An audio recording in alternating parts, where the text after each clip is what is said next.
Okay, some Marvel roundup news this week. There wasn't a ton given the writers and actors strike. So we'll do a couple of articles all at once in this video. First would be, and this is probably the last thing to come out about casting for Fantastic Four now that the writers are on strike and the actors are on strike. But we have rumors that Eben Moss-Backrack, who is in Andor, the Punisher, and he's also in The Bear, which we're watching The Bear season 2 right now. Dude, I finished it. It's so good. Yeah. Oh my god, we just finished the second episode. Oh, dude, near the end he gets his own episode. It's amazing. Oh, good. Also, love Maddie Masterson in that show. Great. Yeah, he essentially plays himself. Yeah. That's all you need. Yeah. Okay, so for months now we've been met with seemingly endless Fantastic Four casting rumors. It wasn't that long ago, so-called scoopers started claiming the entire ensemble had been set by Marvel Studios, though it wasn't long before those rumors were refuted. In case you've forgotten, we've heard that the plan was for Adam Driver to play Reed Richards, Margot Robbie to be Sue Storm, Paul Mescal to be Johnny Storm, and Daveed Diggs to transform into the ever-loving blue-eyed Ben Grimm. The Thing. Oh, and don't forget Antonio Banderas as Galactus, which is that one was the weirdest to me of all. That was the wackiest one. Now / the subreddit DCEU Leaks, which I guess has taken over for Marvel Studio Leaks, claims that Eben Moss-Backrack is set to play the Thing in Fantastic Four. The actor is of Jewish descent and recently played Arvel Skeen in Andor. His past credits include The Punisher and Girls, while he also recently received a nomination in the Primetime Emmy Award for Outstanding Actor in a Comic Series for his work in The Bear. While Skeen is no means a household name, The Thing could be a role that really makes his own. Any actor who plays Ben Grimm will be required to bring the hero to life with motion capture, making it a physically demanding part, which is going to live or die on their performance. Again, we're going to take this with a pinch of salt. So, could be true, could not be true. Fan casting. I want it so bad. Yeah, I think he would be good at it. He definitely would be so good. The acting chops for it. Oh, he's so good, dude. Fuck, he's good.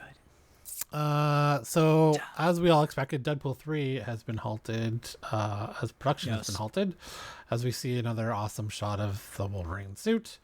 The writing has been on the wall for a while now, but it's been an official SAG after the guild that represents more than 160,000 performers got on strike. This is the first time the Screen Actor Guild has taken this action in 43 years, and it's been 60 years since the actors and writers were both on strike at the same time. The main sticking point I think we've all talked about before is AI. Did you see that report about what they offered SAG about background actors? Yeah. If you are unaware, the studios offered so background actors can make a living doing this. Yeah. Especially in Toronto. If you're in Toronto, LA, like Vancouver, you can get enough work to make a living as a background actor. They make a day rate like $150 a day, but they get pretty steady work. Canada's like 170, I think, or something like that, or $175 for the day. But America is like $250. Oh yeah, that's nice. Yeah. So the studios said they wanted any background actor would get scanned head to toe. They would give them $200 for their lifetime rights to use them in the background of any property they wanted to. $200. $200 to never work more in your entire life. Who would ever agree to that? Hey, you do this job pretty good. You can be in every movie ever in existence, all for the sweet price of $200. It's insane. It's insane. It's the arrogance of the studios to be like, we want to replace all of you. We're just gonna scan you once. You only have to work like 2 hours. You'll be in every movie ever, and we'll pay you $200 for like an hour of scanning. Wouldn't that be great? Shouldn't you thank us for putting you in the background alongside Tom Cruise and Scarlett Johansson? Yeah. Just wow, arrogant. SAG-AFTRA Sad. negotiated in good faith and was eager to reach a deal that sufficiently addressed performers' needs, but MPTP's response to the union's most important proposals have been insulting and disrespectful of our massive contributions to this industry. The companies have refused to meaningfully engage on some topics, and others completely stonewalled us until they do negotiate in good faith. We cannot begin to reach a deal. We have no choice but to move forward in unity. On our behalf of our membership and a strike recommendation to our national board, the board will discuss this issue this morning and will make its decision. I did read that SAG-AFTRA gave permission to some indie movies to continue filming. Yeah, including two A24 which A24 doesn't seem like they should be considered indie anymore. I mean, they don't make blockbuster movies that make a ton of money, but they make important, I'd say, rather like they're usually critically acclaimed. There's some Oscars nominations in there. There's some artistic. Yeah. I mean, that's what it is, right? Like they believe in an artistic vision, they go for it, whether or not it works or not. I think the main thing for them is that, and just in general, they got a lot of recognition early for the films that they made. And that recognition allowed them to choose who they wanted to continue to work with. You know what I mean? Yeah. Let's do a list of A24 films. Okay, so we have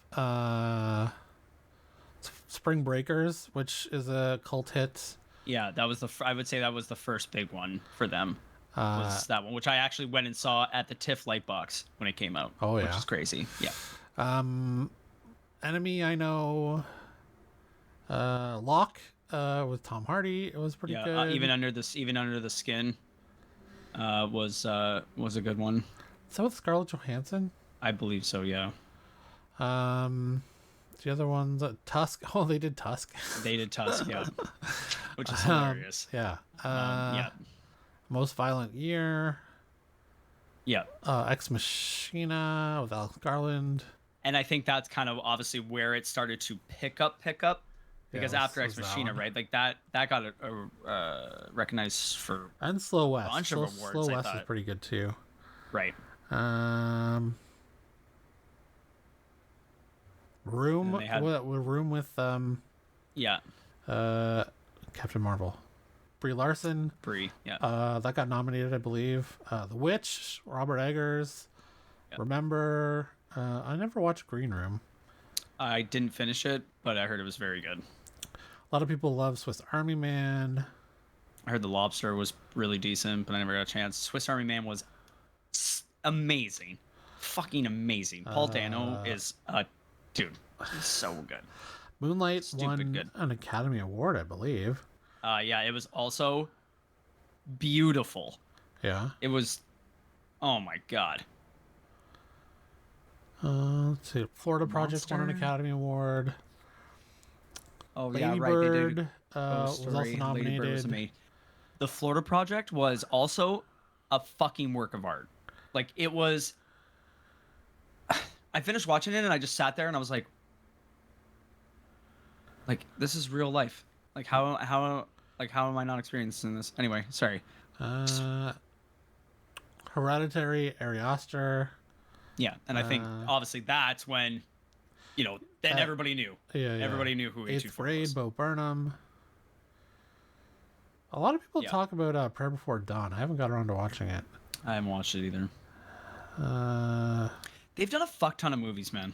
And I just realized this now as you're going through the list. I thought it was way less than this. Yeah. I thought it was like literally half of this list. Midsummer. This is crazy. It's crazy, actually. Lighthouse. Yeah. Yeah. Uncut Gems. That was fantastic too. So. And they did Green Knight too, right? Or no? Was that not on the list? I don't think that was on the list. The Elephant Queen. No. It's not on here. Oh, they produced it. Wait, no. They also... Oh, maybe it's... Oh, sorry. I didn't go down to 2020. So I was only in 2019. So yes, they did Green Knight. Jesus. Minari, which was also nominated. Right, yeah. I haven't watched it. I heard it was great, Boy State, which is kind of scary to watch what's going to happen to America. Yeah. Everything Everywhere All at Once. Oh, dude, what Bodies, a bodies, fucking bodies. masterpiece. I gotta watch that too. I watched X. It was not bad. Yeah. I didn't hate it. I think it was a little bit above The average. Whale, in terms another of, Oscar. Like, I still haven't watched it yet. Fuck, I'm so behind. Bo was afraid. So behind. Which we haven't watched yet. Okay. Do you so have Deadpool, 3.5 hours? Holy fuck. Deadpool shut down. She shut down. She gone. Bad. The only thing I see good coming out of this is it's going to give us an opportunity to catch up on a lot of shows that we're behind on, because it's going to be a desert for a good year for how long this takes. I would say a minimum of a year. Yeah. Yeah.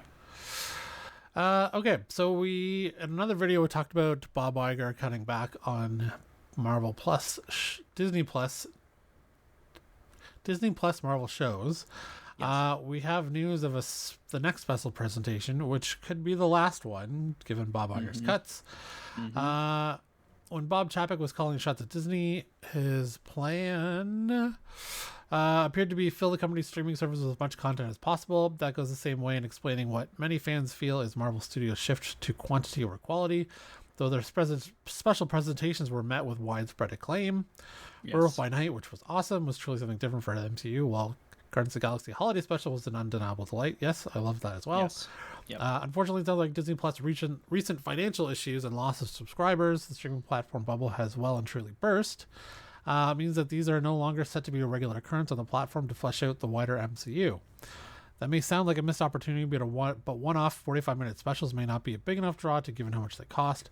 That's the same reason why many streamers are moving away from pricey non-theatrical titles as its weekly TV shows, which bring people back and ensure they continue subscribing. On the plus side, it sounds like there are at least one more special presentation on the way, and it won't be that rumored Mephisto one-shot. Instead, it's being reported that we're getting an adaptation of Witch's Road storyline from a Scarlet Witch comic book series shot when Agatha Coven of Chaos was in production. The Witch's Road is a plane of existence that only sorcerers can tread, though it's unclear how this will be adapted to Disney Plus. I don't believe this one. This is so weird that they would do this. So wait a minute. Like, I mean, it would make sense if they're making Agatha Coven of Chaos into a special presentation. Sure. Like if they, you know what I mean? They shot half of it.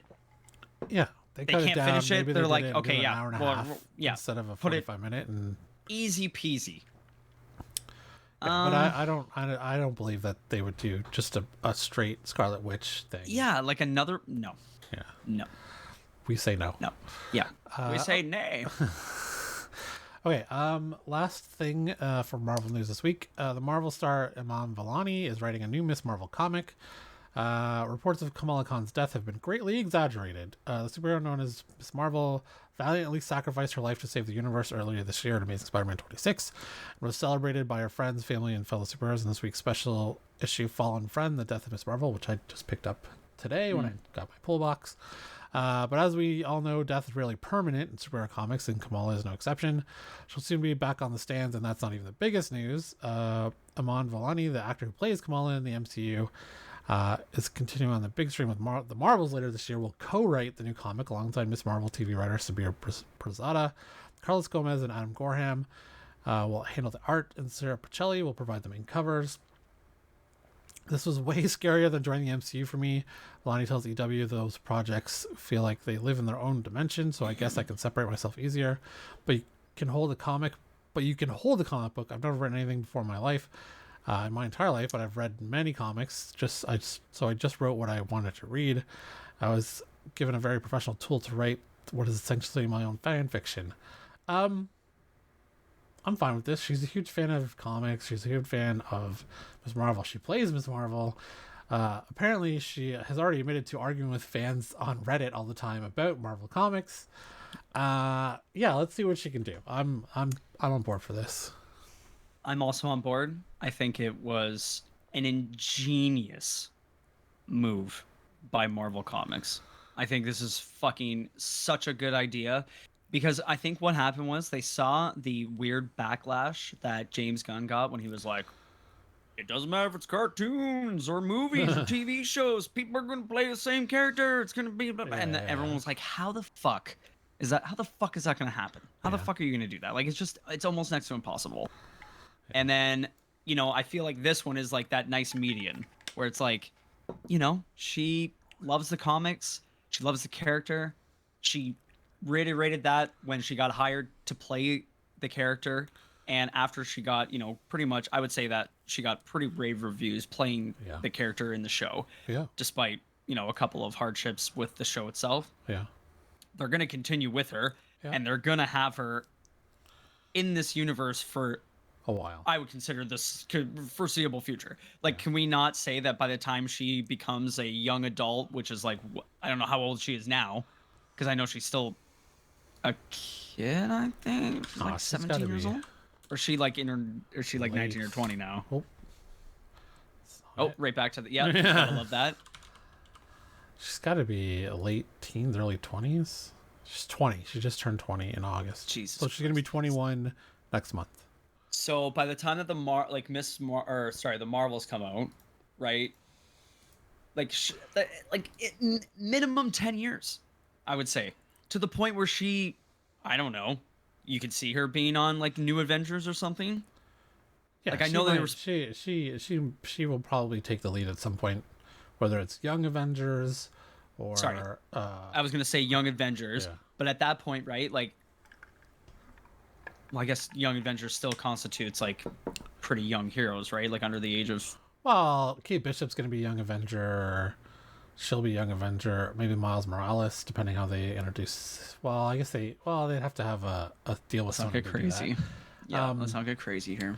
But Hulkling, Speed, and Wiccan, like I assume they'll end up being Young Avengers at some point. Yeah. And she's not the only one in the last couple of years that for an actor to write their own comic book. Paul Dano has been writing a Riddler book for the last 8 months. Yeah. Which I just finished the latest issue this week, and it's been good too. So yeah, I don't have any problem with them writing about the character they've already inhabited or continue to inhabit on screen. Yeah. Sweet. Okay, well that's Marvel news for this week. Thanks.